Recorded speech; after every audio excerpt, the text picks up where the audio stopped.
فَلَنُحْيِيَنَّهُ حَيَاةً طَيِّبَةً، تو ہم اسے پاکیزہ زندگی ضرور عطا فرمائیں گے.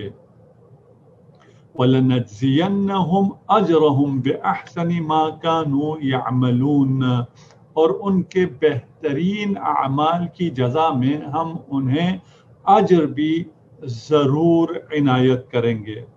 یہاں من عمل صالحا ہے کہ جو عمل صالح انجام دینے والا ہے، ساری قیمت ارزش ویلیو اس کی ہے جو عمل صالح انجام دے رہا ہے. اس عمل صالح انجام دینے میں ویسی قرآن تصریح نہیں کرتا، مرد و زن کی تفریق نہیں کرتا اور دونوں کو مورد خطاب قرار دیتا ہے اور دونوں سے گفتگو کرتا ہے، لیکن یہاں پر کیونکہ سننے والوں کے لیے شاید یہ بات واضح نہ ہو اور وہ مردوں کو اہمیت دے، یہاں صریح بیان کیا گیا ہے من ذکر او انثی، کہ وہ خواہ مرد ہو یا عورت ہو. ملاک مرد و عورت ہونا نہیں ہے، ملاک عمل ہے اور اس عمل کو عمل صالح ہونا چاہیے. کوئی مرد ہو یا عورت ہو، اس کی عورت اور مرد کی اعمال میں، قبولیت اعمال میں کوئی، اور اس کی عمل کی قدر و قیمت میں کوئی فرق نہیں ہے کہ مرد کا عمل زیادہ ثواب رکھتا ہو یا عورت کا عمل کم ثواب رکھتا ہو، بلکہ مرد اور عورت ثواب پانے میں مساوی ہیں، اس میں کوئی فرق نہیں ہے. کچھ حقوق میں فرق ہے، کچھ جگہوں پر مرد اور عورت میں یا جسمانی ساخت میں فرق ہے. یہ ڈسکرمنیشن نہیں ہے کہ انسان کو مرد اور عورت میں خلق کیا گیا اور ان کی اپنی اپنی ذمہ داریاں لگائی گئی اور ان کے اپنے اپنے حقوق ہیں. لیکن اصل انسان کیا ہے؟ اصل انسان یہ ہے قیمت کل امرئ ما یحسنہ، اصل اس کی قیمت، اس انسان کی قدر و قیمت یہ ہے کہ وہ کس کو چاہتا ہے، وہ کرتا کیا ہے، اسے آتا کیا ہے، وہ اس کی قدر و قیمت ہے. یہ عمل صالح مومن اس انسان کی قدر و قیمت کو عمل صالح بیان کرتا ہے، نہ کہ اس کا مرد ہونا یا اس کا زن ہونا، اس کا مرد ہونا یا عورت ہونا، اس کا کس قبیلے سے ہونا، قوم سے ہونا. ان چیزوں سے بالکل کچھ بھی لینا دینا نہیں ہے. اور عورت کو حقیر سمجھنا یا پس سمجھنا یہ فرسودہ جاہلانہ سوچ تھی.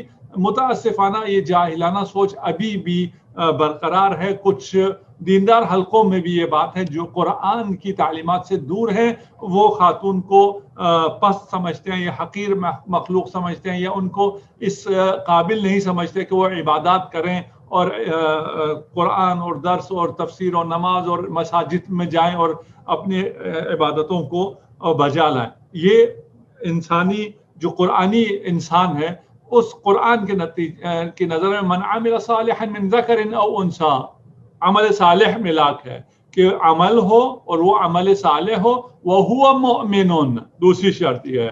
پہلا تو یہ ہے کہ عمل صالح ہونا چاہیے، اور دوسرا صرف عمل صالح جو ہے اس سے عمل کی قدر و قیمت نہیں بنتی ہے. یعنی عمل کا حسن کا اور عقیدہ بھی اس کا ٹھیک ہو، صحیح عقیدے کے ساتھ صحیح کردار جو رکھے، اس کی یہ جو زندگی ہے اس کے بدلے میں ہم اسے حیات طیبہ سے نوازنے والے ہیں.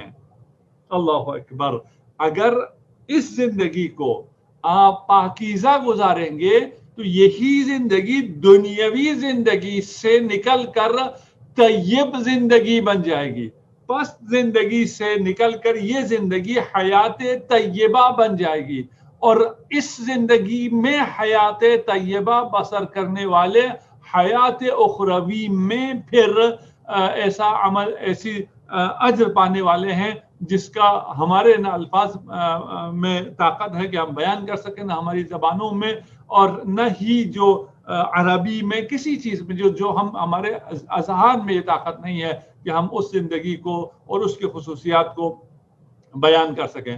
بس اس زندگی کو، اس پس زندگی کو، حیات دنیاوی پس زندگی کو اگر عمل صالح یعنی صحیح کردار میں اور وہو مؤمن صحیح عقیدے کے ساتھ گزارا جائے تو یہی زندگی حیات طیبہ بن جاتی ہے، اسے کامیابیاں نصیب ہوتی ہیں.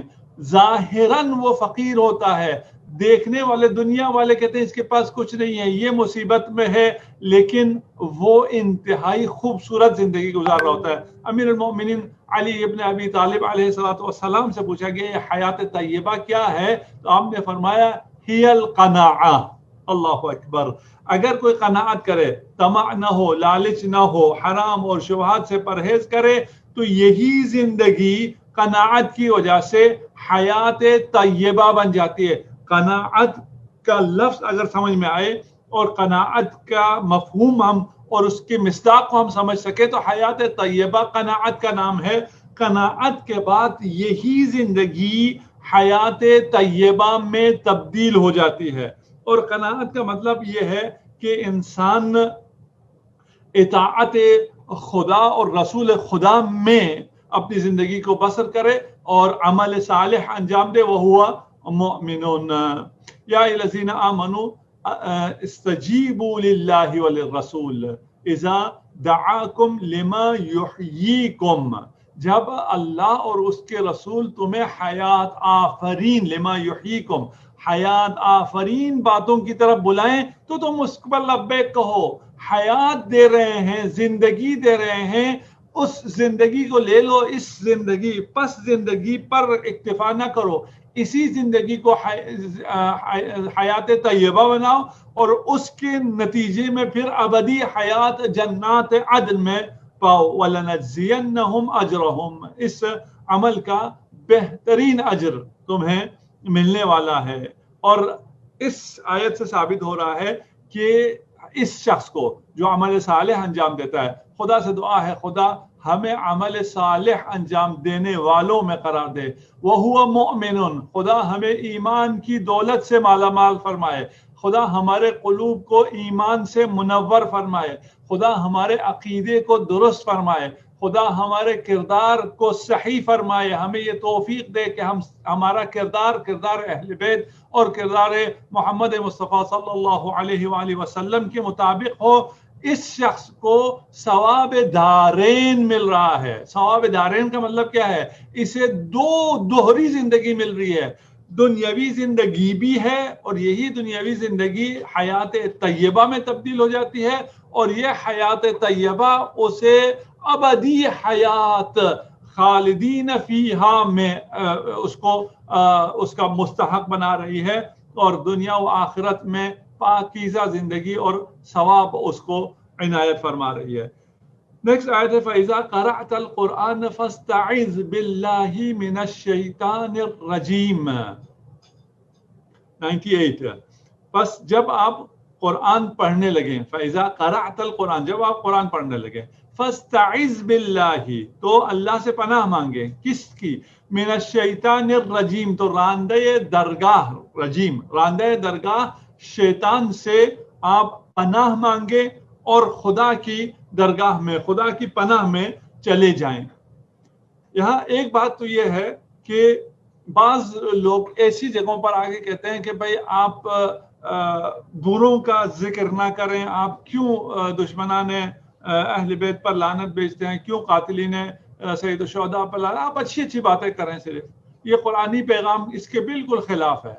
قرآن کہہ رہا ہے آپ اچھا کام کرنے کے لیے جب جائیں، اس سے اچھا کام کیا ہوگا؟ فَإِذَا قَرَأْتَ الْقُرْآنَ، خدا نے آپ کو یہ توفیق عنایت فرمائی ہوئی، اور آپ کو اور ہمیں اس توفیق پر خدا کا شکر کرنا چاہیے، الحمدللہ کہ اس نے ہمیں قاری قرآن بنایا ہے۔ یہ عظیم ہدیہ، عظیم تحفہ، عظیم معجزہ ہمیں عنایت فرمایا ہے، اور پھر ہمیں اس قابل کیا ہے کہ ہم قاری قرآن بن سکیں۔ فَإِذَا قَرَأْتَ الْقُرْآنَ، قرآن مرکز ہدایت ہے، قرآن سے ہی تمہیں ہدایت ملنی ہے، لیکن اس سے ہدایت لینے اور اس میں شروع کرنے سے پہلے بسم اللہ الرحمن الرحیم سے پہلے اعوذ باللہ من الشیطان اللعین الرجیم کہنا ہے۔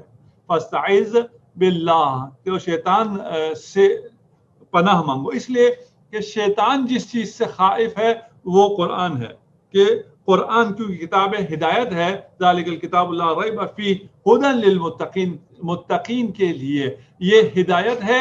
اس ہدایت سے روکنا قرآن سے روکنا شیطان کا کام ہے۔ آپ جب قرآن پڑھنے لگیں تو شیطان کو دھتکار دیں، شیطان سے پناہ مانگیں۔ شیطان کیا کرتا ہے؟ آپ کے دل میں شکوک و شبہات پیدا کر دیتا ہے، آپ کے قلب و نظر میں قرآن کو اترنے نہیں دیتا، آپ قرآن سمجھنے دیتا، کہ صرف وسوسے پیدا کر کے نہیں سمجھنے دیتا، کچھ ایسی باتیں آ جاتی ہیں یہ جدید سائنس کے اور جدید افکار کے خلاف ہے قرآن، اور اس قسم کے وسوسوں سے اس چشمہ ہدایت سے انسان کو محروم کر دیا جاتا ہے۔ اس سرچشمہ ہدایت سے محروم نہ ہونے کے لیے اعوذ باللہ کا زبان پر جاری ہونا صرف کافی نہیں ہے، بلکہ شیطان کو رجیم جان کر شیطان سے دوری اختیار کرنا اور شیطان کا نام لے کر اس پہ لعن کر کے اس سے بچنا، اپنے آپ کو بچانا انتہائی ضروری ہے، اور اپنے آپ کو شیطان سے، شیاطین انس و جن سے نجات دلا کر خدا کی پناہ میں جا کر جو قرآن کہے اس کو لینا۔ اگر ہم جو قرآن ہمیں دے رہا ہے وہ نہ لیں، ہم کہیں ہمارے آبا و اجداد اس طرح سوچتے تھے، ہمارا فرقہ اس طرح سوچتا ہے، ہمیں یہ بات کی اجازت ہے، اس بات کی اجازت نہیں ہے، یہ شیطان کی ہم پناہ میں چلے گئے، شیطان کے وسوسوں میں چلے گئے۔ شیطان سے دور ہو کر ہم جائیں قرآن کی خدمت میں، اور قرآن ہمیں ہدایت دے رہا ہے، اور یہ آگے اگلی آیت ہے انہ لیس لہ سلطان، آپ کو روکے گا قرآن سے، ہدایت سے روکے گا، وسوسے پیدا کرے گا، لیکن انہ لیس لہ سلطان علی الذین آمنوا، لیکن جو اہل ایمان ہیں ان پر شیطان کو کوئی بالادستی حاصل نہیں ہے۔ آپ کو اعوذ باللہ کہنا پڑے گا، آپ کا عقیدہ بھی ہونا پڑے گا کہ شیطان رجیم ہے، اور شیطان سے جب پناہ مانگیں گے اور آپ علی الذین آمنوا ہو جائیں گے، ایمان والے ہو جائیں گے۔ اسلام والے اور ہیں، ایمان والے اور ہیں، اس کی بحث کبھی آئے گی، ہم اس پر بول بھی چکے ہیں انشاءاللہ۔ ہم اگر اہل ایمان ہوں، مؤمن ہوں، جیسے ابھی بھی شروع میں بھی کہا تھا وَهُوَ مُؤْمِنٌ، وہ مؤمن ہو، مؤمن اگر کوئی ہے تو اس کو شیطان کو اس پر کوئی بالادستی حاصل نہیں۔ انہ لیس لہ سلطان، ایک شرط یہ ہے کہ وہ مومن ہو، وَعَلَىٰ رَبِّهِمْ يَتَوَكَّلُونَ، اور جو اپنے رب پر توکل کرتے ہیں ان پر شیطان کو کوئی بالادستی حاصل نہیں ہے۔ آپ اعوذ باللہ کہیں اور آپ بالکل ریلیکس ہو جائیں، شیطان آپ کا کچھ بھی نہیں بگاڑ سکتا ہے، شیطان کو آپ پر حاکمیت بالادستی حاصل نہیں ہے، سلطان حاصل نہیں ہے، آپ کو اپنے اوپر خود اختیار حاصل ہے، شرط ایمان ہے اور توکل ہے۔ وَعَلَىٰ رَبِّهِمْ يَتَوَكَّلُونَ، خدا پر اگر توکل کریں تو خدا مرکز قوت ہے، اس مرکز قوت کی طرف جب آپ چلے جائیں گے تو شیطان آپ کا کچھ بھی نہیں بگاڑ سکے گا۔ توکل پہ ہم انشاءاللہ گفتگو کرتے بھی رہیں، آئندہ بھی کبھی کریں گے، یہاں ہم ابھی فی الحال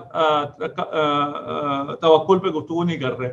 انما سلطانہ علی الذین یتولونہ، شیطان کو کسی پہ بھی بالادستی حاصل نہیں ہے، نہیں بالادستی حاصل ہے۔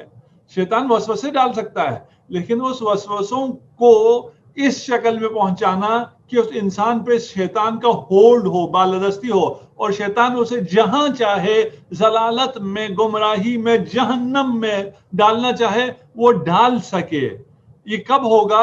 یہ تب ہوگا انما سلطانہ منحصراً، اس کی بالادستی، شیطان کی بالادستی کس پر ہے؟ علی الذین یتولونہ، جو اسے اپنا سرپرست بناتے ہیں، جو شیطان کو اعوذ باللہ لعین الرجیم نہیں کہتے ہیں، جو زبان پر بھی شیطان اور شیاطین انس و جن کو اپنے سے دور نہیں کرتے ہیں بلکہ انہیں اپنا سرپرست بناتے ہیں، والذین ہم بہ مشرکون، اور جو اللہ کے ساتھ شریک ٹھہراتے ہیں۔ اگر یہ دو باتیں ہیں، اگر تو ایمان اور توکل ہے تو لیسا لہو علیہ سلطان، ایسے شخص پر اس کو کوئی سلطان نہیں ہے۔ لیکن اگر ایمان اور توکل نہیں ہے، اور ایمان اور توکل نہ ہونے کا کیا مطلب ہے؟ کہ وہ اپنے کاموں کو حل کرنے کے لیے خدا پہ توکل نہیں کرتا ہے بلکہ وہ شیطان کو سرپرست مانتا ہے۔ شیطان کو سرپرست ماننے کا مطلب زبان سے شیطان کی کوئی مدحت نہیں ہے، بلکہ جب آپ کسی بھی میں تھوڑا سا سمپل اور واضح کر دوں، میں کسی مشکل میں پھنس گیا ہوں، اس مشکل کا مجھے حل دو طرح سے ہے، ایک حل تقویٰ میں ہے اور توکل میں ہے، اور دوسرا حل شیطانی حل ہے، رشوت دینے میں ہے، سفارش میں ہے، نقل کرنے میں ہے، گڑبڑ کرنے میں ہے۔ میں کس راہ کو اختیار کر رہا ہوں؟ اگر میں شیطانی راہ کو اختیار کر رہا ہوں تو میں نے شیطان کو اپنا سرپرست بنایا، اس کی دی ہوئی راستے پہ جب میں چل رہا ہوں تو شیطان میرا سرپرست ہو گیا۔ جب میں نے شیطان کو اپنا سرپرست بنا دیا، الذین هم بہ مشرکون، یہ مشرک ہو گیا، یہ خدا کے اس پر توکل نہیں کر رہا ہے بلکہ خدا کے ساتھ شریک بنا رہا ہے، کبھی شیطان کو شریک بنا رہا ہے، کبھی کسی اور کو شیطان شریک بنا رہا ہے، تو یہ پھر سرپرستی میں آ جاتے ہیں شیطان کے۔ نیکسٹ آیت، وَإِذَا بَدَّلْنَا آیَةً مَكَانَ آیَةٍ، اور جب ہم ایک آیت کو دوسری آیت سے بدل دیتے ہیں، وَاللَّهُ أَعْلَمُ بِمَا يُنَزِّلُ، اور اللہ خوب بہتر جانتا ہے کہ وہ کیا نازل کرے گا۔ قَالُوا إِنَّمَا أَنْتَ مُفْتَرٍ، وہ کہتے ہیں تم تو بس خود ہی گڑ لاتے ہو، بل اکثرهم لا يعلمون، در حقیقت ان میں سے اکثر جانتے ہی نہیں ہیں۔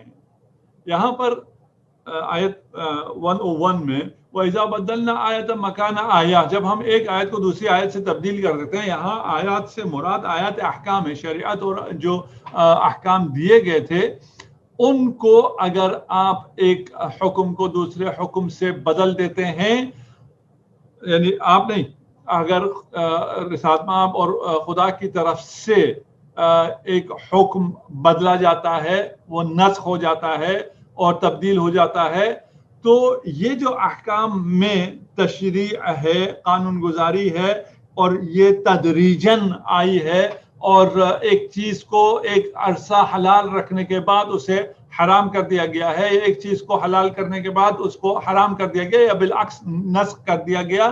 تو جب اسلام کے احکام آ رہے تھے اور تدریجاً آ رہے تھے اور پھر احکام نسخ ہونا شروع ہو گئے، تو کفار نے یہ اشکال کیا کہ یہ تو حضرت کا بافتہ و ساختہ ہے، یہ خدا کا کلام نہیں ہے، اگر خدا کا کلام ہوتا تو اس میں بار بار تبدیلیاں نہ آتی۔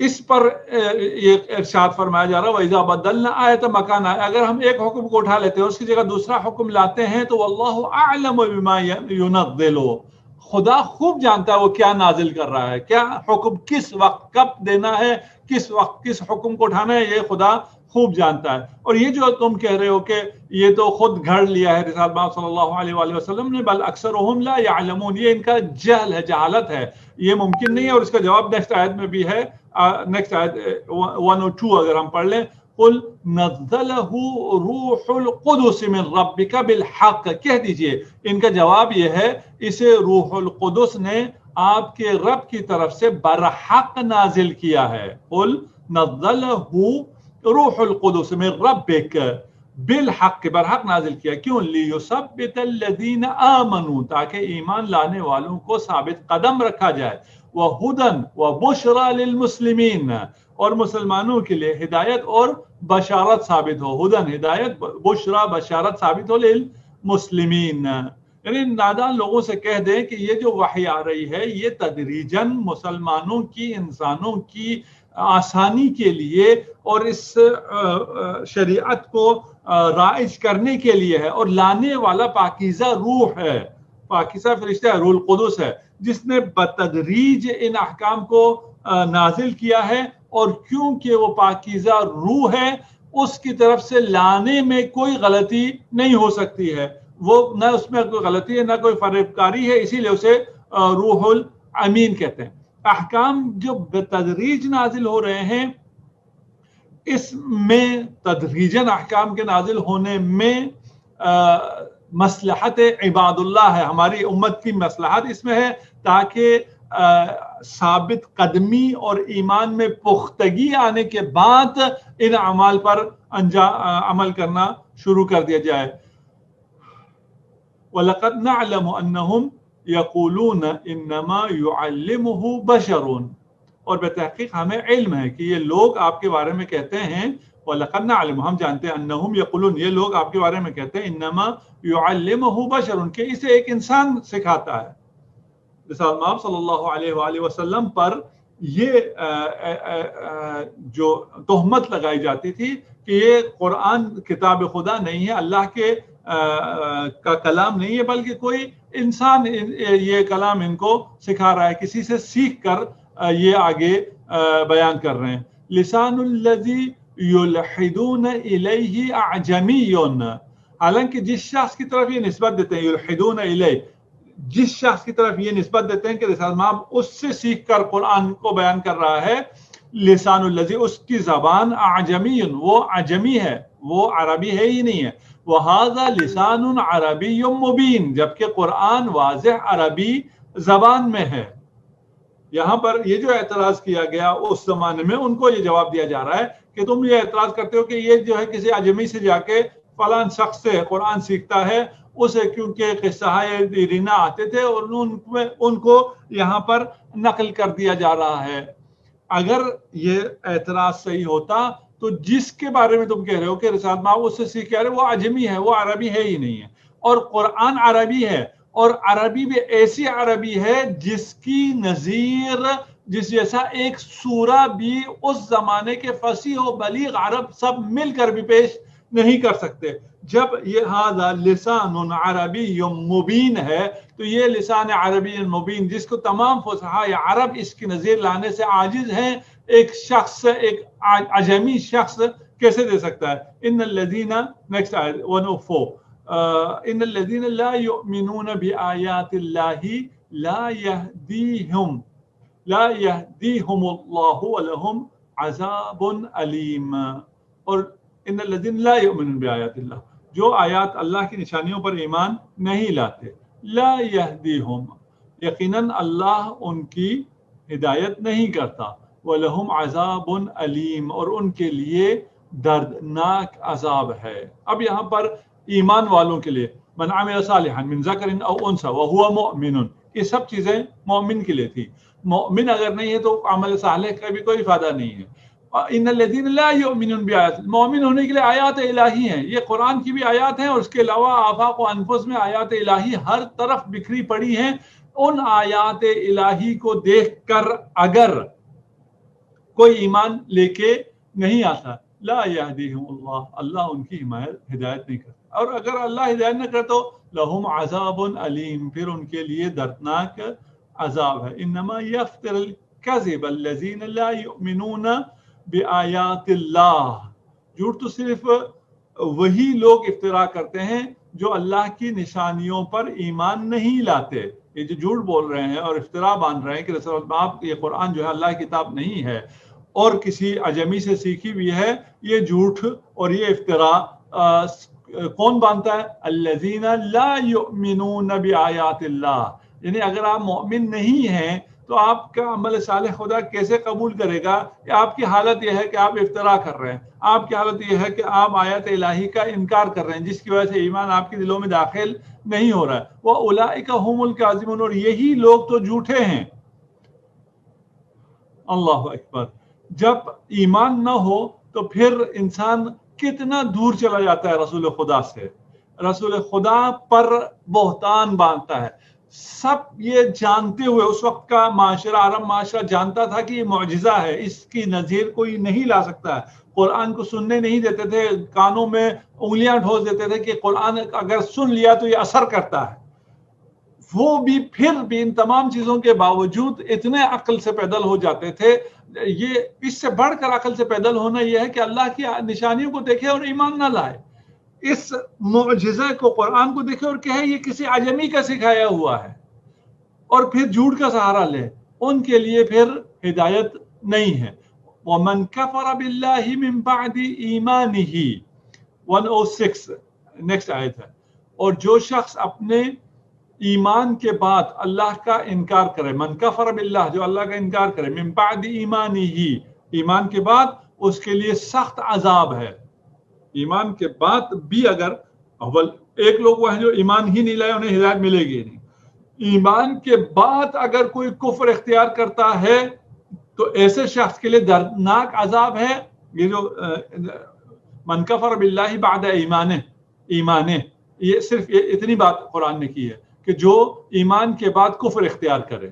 لیکن اس کا جو نتیجہ ہے اگلا جملہ بتاتا ہے، یہ جملہ محذوف ہے کہ اس کے لیے سخت عذاب ہے. الا من اکرہ وقلبہ مطمئن بالایمان، بجز اس شخص کے جسے مجبور کیا گیا ہو. من اکرہ جسے مجبور کیا گیا ہو، وقلبہ اور اس کا دل ایمان سے مطمئن ہو. اگر کسی مومن کو مجبور کیا جائے اور اس سے کفریہ کلام بلوایا جائے تو اس میں کوئی حرج نہیں ہے. عذاب کس کے لیے؟ من کفر باللہ، جو اپنے اختیار سے کفر کرے گا من بعد ایمانہ. لیکن اگر کسی کو مجبور کیا جائے اس پر اس کا کوئی حرج نہیں ہے. ولیکن من شرح بالکفر صدرا، لیکن جنہوں نے دل کھول کر کفر اختیار کیا، فعلیہم غضب من اللہ، تو ایسے لوگوں پر اللہ کا غضب ہے. وَلَهُمْ عَذَابٌ عَظِيمٌ، اور ان کے لیے دردناک عذاب ہے. یہ آیت جو ہے کہ من کفر باللہ من بعد ایمانہ الا من اکرہ وقلبہ مطمئن بالایمان، یہ عمار کے لیے ہے. عمار یاسر، خدا ان پر اپنے رحمتوں کا نزول فرمائے، خدا کا رضی اللہ تعالی عنہ. ان عمارا ملئ ایمانا من قرنہ الی قدمہ، سر سے پاؤں تک ایمان سے پر، ایمان کامل جس کا ہے. واختلط الایمان بلحمہ ودمہ، اس کا خون اور پوست میں، گوشت اور خون میں ایمان رچا بسا ہوا تھا. ایک دفعہ عمار گریہ کرتے ہوئے، روتے ہوئے رسول اللہ صلی اللہ علیہ وآلہ وسلم کی خدمت میں حاضر ہوئے. کہا عمار کیا ہوا؟ کہا بہت بری بات ہو گئی.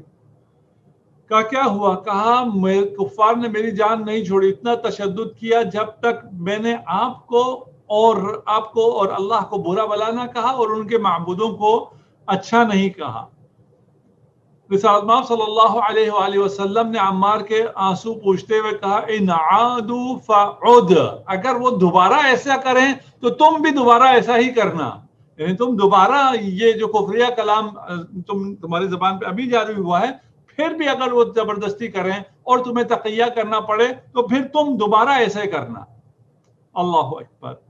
یہاں پر دو گروہوں کا ذکر کیا جا رہا ہے. اس کے بعد دوسرا گروہ آ رہا ہے. یہ پہلا وہ تھا جن کو ہے، دوسرا ولیکن من شرح بالکفر صدرا، ایک وہ ہے جس کو مجبور کر کے کفریہ کلام بولنے پہ مجبور کیا جا رہا ہے. دوسرا وہ گروہ ہے جو کہ خود آزادی سے ارتکاب کفر کرتا ہے، مرتد ہو جاتا ہے.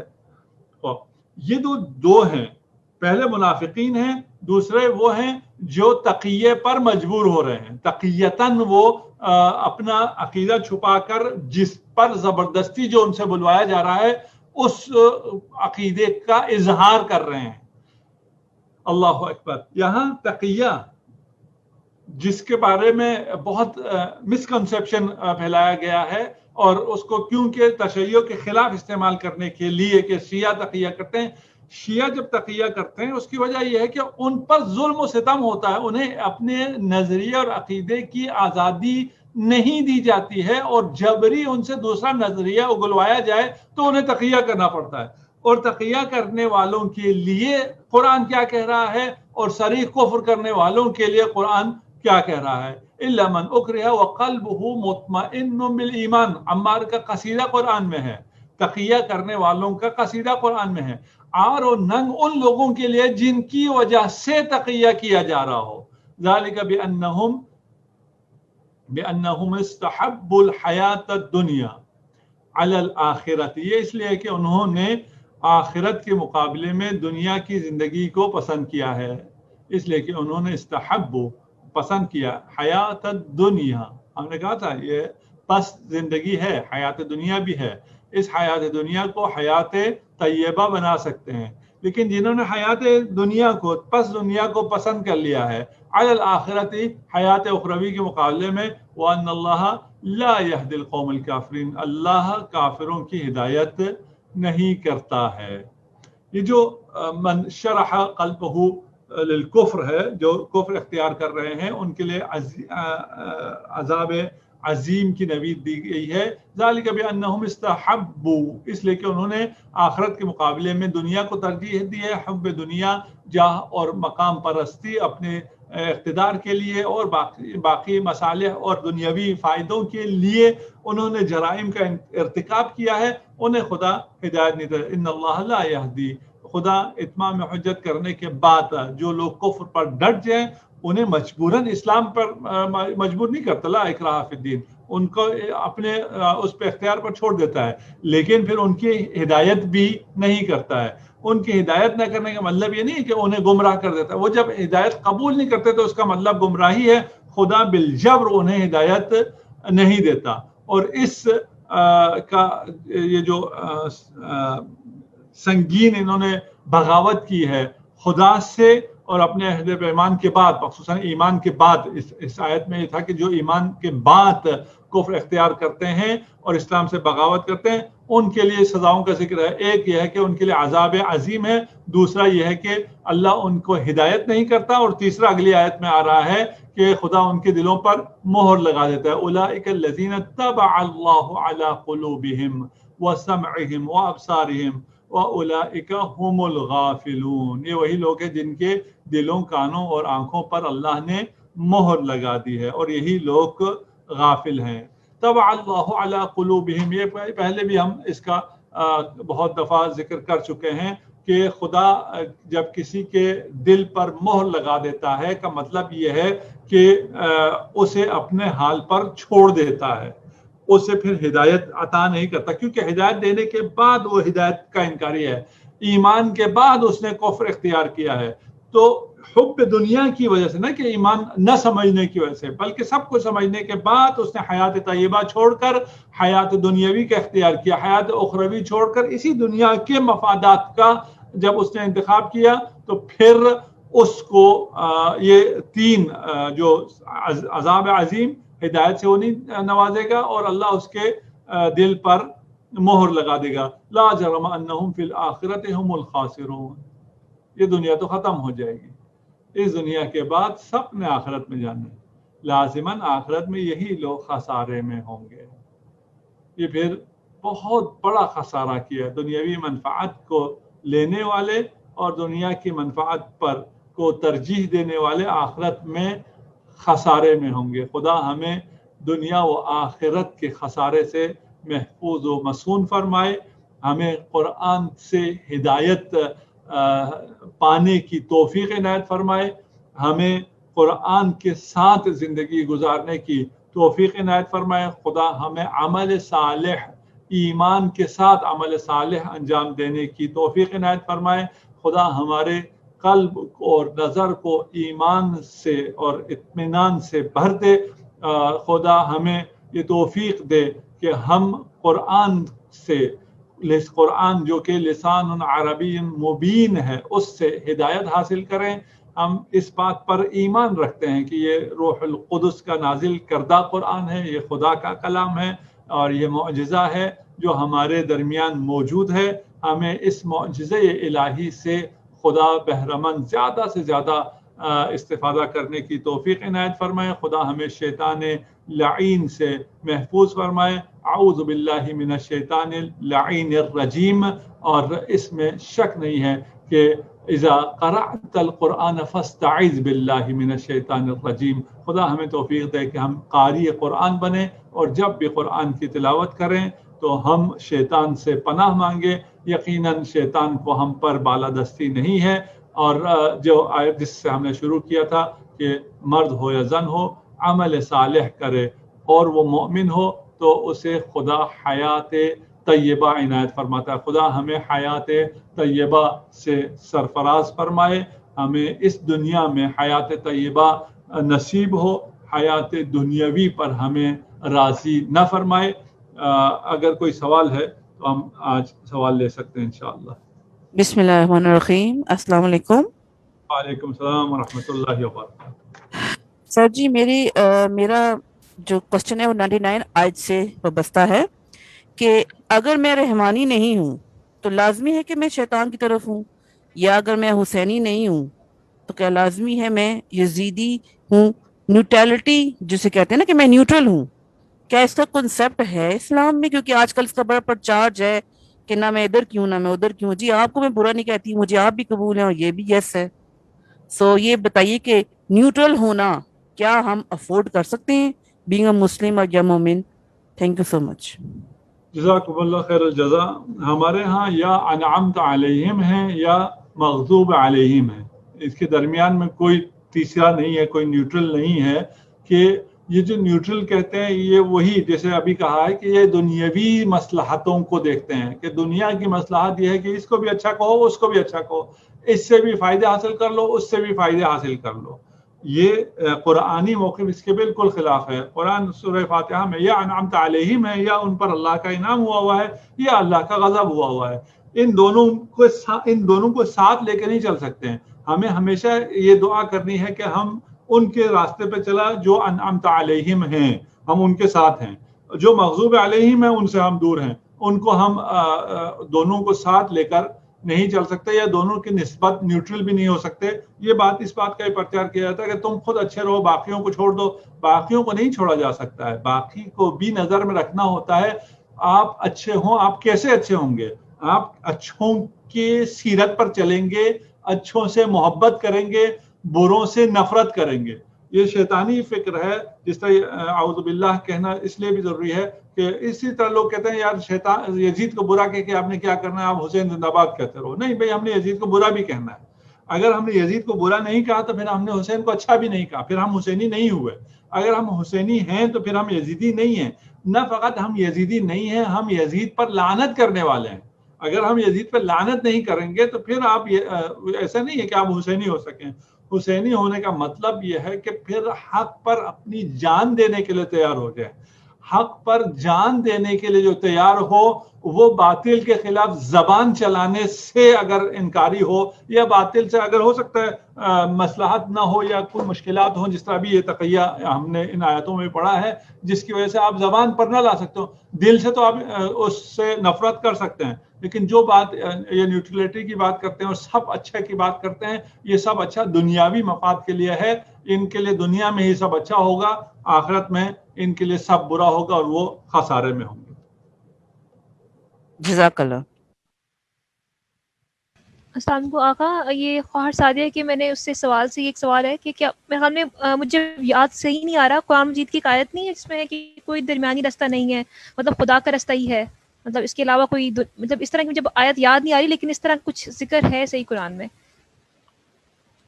یا اما شاکر و اما کفورا، ہم ایک ہی ہے، یا شاکر ہیں یا کافر ہیں، درمیان میں کوئی راستہ ہمارے لیے نہیں ہے.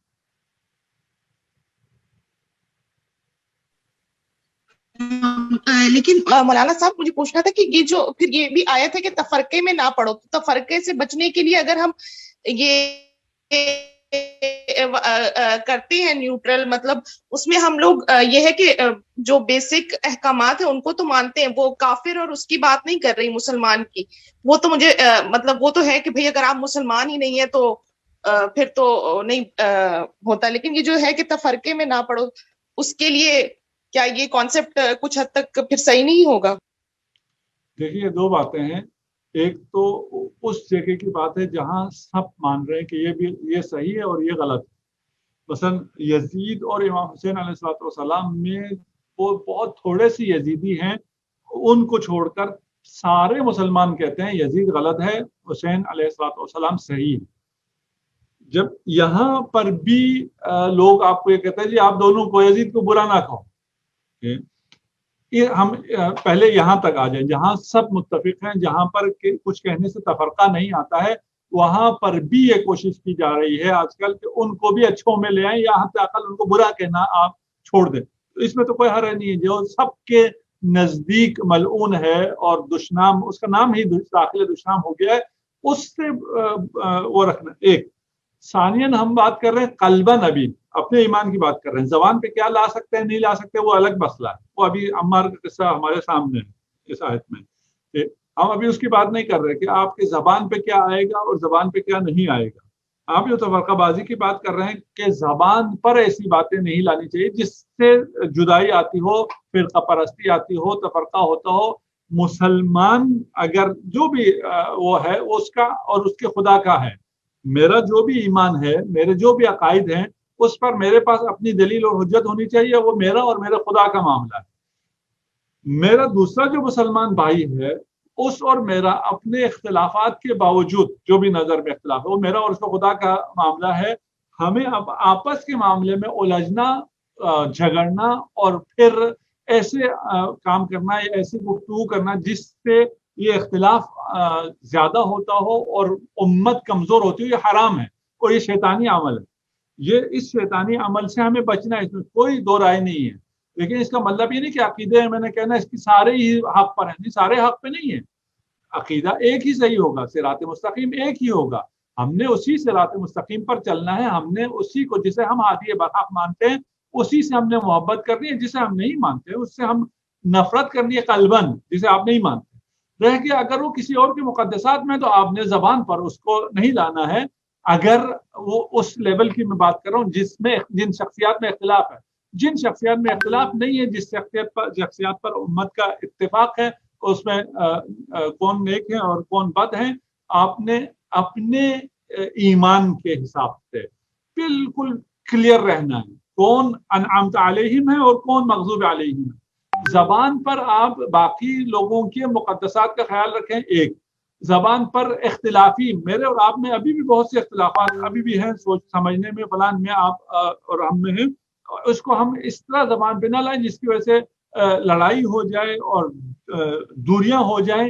اور پھر تفرقے کا فائدہ شیطان کو اس طرح ہے کہ جو کلام ہے رسول اللہ صلی اللہ علیہ وآلہ وسلم کا، قرآن کا یہ جو پیغام ہے، یہ اگر تفرقہ آ جائے تو پھر اس کے بعد قرآن کا پیغام بھی مسلمانوں تک نہیں پہنچتا ہے.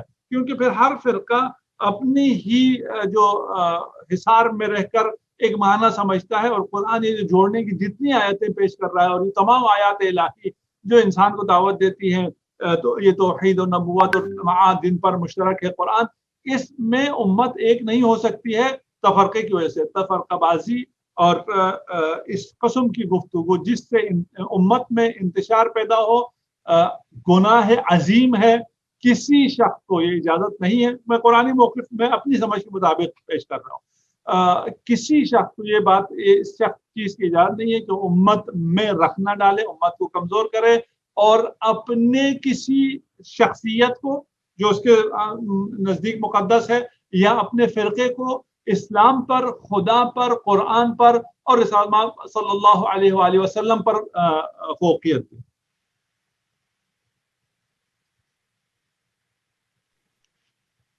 جی، میرا ایک اور سوال ہے آیت نمبر 97 کے تناظر میں. ٹھیک ہے، شکریہ. لیَزِنَکُم، اور صلہ دیا جائے گا، یعنی کہ گیو اینڈ ٹیک ہوگا. یعنی کہ میں کچھ دے رہی ہوں، آج اس دنیا میں انویسٹ کر رہی ہوں، آگے میں ریسیو کر لوں گی. لیکن سر مجھے یہ بتائیے، جو محبت ہے اس میں تو گیو اینڈ ٹیک نہیں ہوتا. اگر ہم محبت اہل بیت میں ہیں تو اس کا صلہ میکسیمم یا منیمم کیا ہو سکتا ہے؟ مطلب اس کا گیو اینڈ ٹیک نہیں ہے. یہ گیو اینڈ ٹیک پریکٹیکل امور میں کہا گیا ہے نا، تو محبت کا صلہ کیا ہوگا؟ Just let me know. Thank you. نہیں، دیکھیے، آپ نے کہا کہ محبت میں گیو اینڈ ٹیک نہیں ہے. اصل گیو اینڈ ٹیک ہے ہی محبت میں. باقی جگہ تو آپ کچھ دیتے ہیں کچھ لیتے ہیں. محبت میں تو آپ جان دے دیتے ہیں، ٹھیک ہے نا. تو یہاں تو بہت کچھ دینا ہے. اور پھر آپ جب محبوب کے لیے دیتے ہیں، اپنا سب کچھ قربان کر دیتے ہیں، آپ یہ عشق مجازی میں ہی کہیں، تو آپ کو اس سے بھی بہت توقع ہوتی ہے. آپ خالصتاً اس کی محبت میں اپنا سب کچھ دے دیتے ہیں، لیکن آپ کو اس سے توقع بہت ہوتی ہے. وہ اگر معمولی سی بھی توجہ نہ کرے تو آپ کا دل ٹوٹ جاتا ہے. کیوں؟ آپ نے اس کی توجہ کے لیے تو نہیں آپ نے محبت دی تھی اور کچھ نہیں کیا تھا. محبت کہتے ہی اسی کو ہیں کہ آپ بغیر کسی توقع کے، بغیر کچھ کے، اپنا سب کچھ دینے کے بعد بھی آپ کو انتظار بہت ہوتا ہے. اسی لیے دعائے کمیل میں مولا متقیان یہی فرماتے ہیں کہ میں، ہماری نمائندگی میں کہہ رہے ہیں کہ میں جہنم کی آگ تو برداشت کر لوں گا، لیکن میں یہ کیسے برداشت کروں گا کہ تیری رحمت سے میں محروم رہ گیا ہوں، تیرے لطف و کرم سے میں محروم رہ گیا ہوں. یہ مجھ سے برداشت ہونے والا نہیں ہے. کیوں یہ برداشت ہونے والا ہے؟ یہ کیونکہ گیو اینڈ ٹیک ہے، محبت میں بھی ہے.